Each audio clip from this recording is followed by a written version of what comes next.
My name is Henrik Cox. For as long as I can remember, have been a fan of technology, whether it's building it, using it. I was born without a right hand and got my first prosthetic when I was about 16 years old, where for the first time in my life, I realized that technologies could be built that made people's lives better.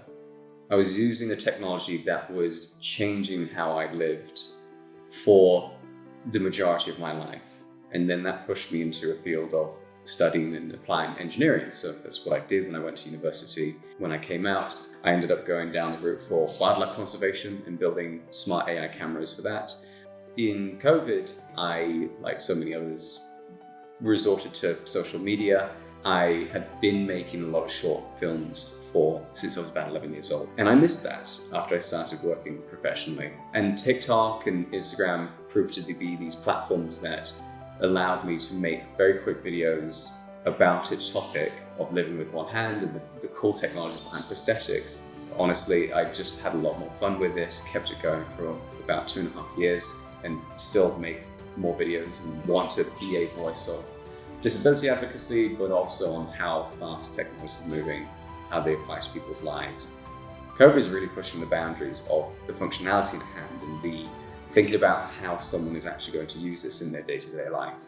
There's a lot of very small movements that we don't think about when we're using our hands.